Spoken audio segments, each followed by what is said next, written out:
আসসালামু আলাইকুম। আজ আমি আপনাদেরকে ছানা আর খেজুর গুড় দিয়ে দারুণ মজার একটা সন্দেশ তৈরি করে দেখাবো। আর এই সন্দেশটা কিন্তু 15 থেকে 20 দিন সংরক্ষণ করে রেখে খেতে পারবেন। ছানা গুড়ের সন্দেশ তৈরি করার জন্য আগে থেকে 1 লিটার দুধকে জাল করে তারপর এভাবে আমি ছানা কেটে নিয়েছি।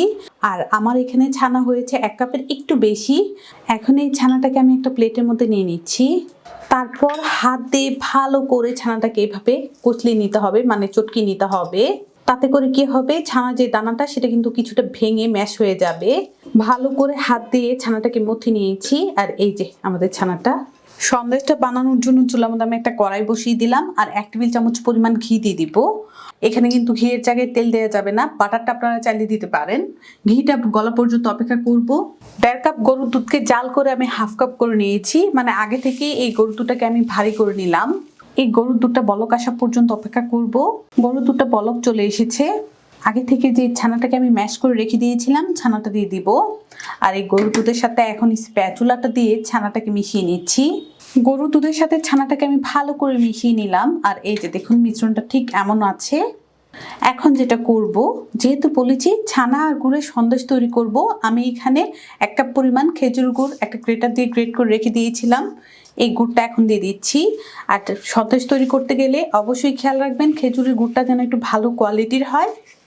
যখন গুড়টা গলতে শুরু হবে তখন কিন্তু মিশ্রণটা একটু পাতলা হতে শুরু হবে। এই যে দেখুন অনেকটাই কিন্তু পাতলা হয়ে গিয়েছে। আর চুলা আঁচটা কিন্তু আমার এখন লোতে আছে। আর এই লো আছে গুড়টা গলা পর্যন্ত রেখে দিচ্ছি।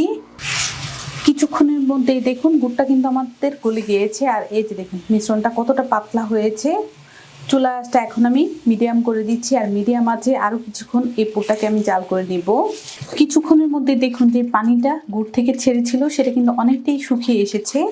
এখন এখানে দিয়ে দেবো আমি 1/2 কাপ পরিমাণ গুঁড়া দুধ। আর এই গুঁড়া দুধটা অল্প অল্প করে দিতে হবে। আর এই স্প্যাচুলাটা দিয়ে মিশিয়ে নিতে হবে, একসাথে দিয়ে দিবেন না। একসাথে দিয়ে দিলে কিন্তু এটা দলা হয়ে যাবে কিংবা গুটি গুটি হয়ে থাকবে। তো অল্প অল্প করে দিতে হবে। আর স্প্যাচুলা দিয়ে ঠিক এভাবে করে মিশিয়ে নিতে হবে। গুঁড়া দুধটা আমি ভালো করে স্প্যাচুলাটা দিয়ে মিশিয়ে নিলাম।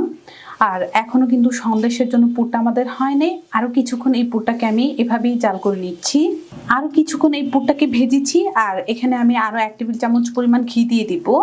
আপনারা চাইলে এখানে 1/4 চামচ এলাচি গুঁড়াটা দিতে পারেন। আমি এলাচি গুঁড়াটা দিব না, কারণ আমি যেহেতু গুড়ের সন্দেশ তৈরি করতেছি গুড়ের যে র ফ্লেভারটা সেটাই রাখতে চাচ্ছি। তো এলাচের গুঁড়া যদি কেউ দিতে চান সেই ক্ষেত্রে আপনারা এখানে এলাচি গুঁড়া অ্যাড করে নিতে পারেন।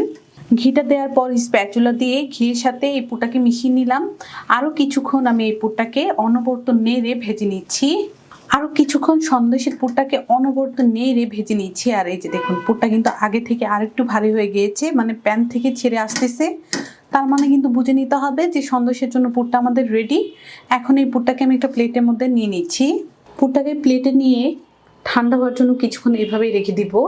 আজকের সন্দেশ তৈরি করার জন্য আমি এখানে একটা সন্দেশের মোল্ড নিয়ে নিলাম। আর এই মোল্ড দিয়ে কত সুন্দর সুন্দর সন্দেশ তৈরি করা যায় সেটাই দেখাচ্ছি। যে সন্দেশের পুরটাকে রেখে দিয়েছিলাম সেটা কিন্তু ঠান্ডা হয়ে গিয়েছে, মানে উষ্ণ গরম আছে। আর উষ্ণ গরম থাকা অবস্থায় আমি অল্প করে এখান থেকে নিয়ে নিব।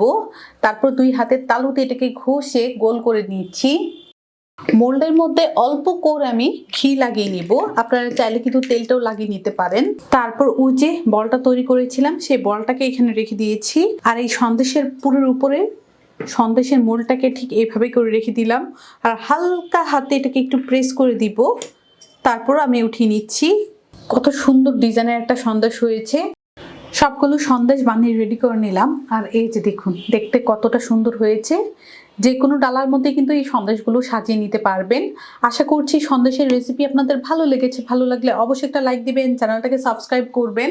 সবাই ভালো থাকবেন, সুস্থ থাকবেন, আমার জন্য দোয়া করবেন। আল্লাহ হাফেজ।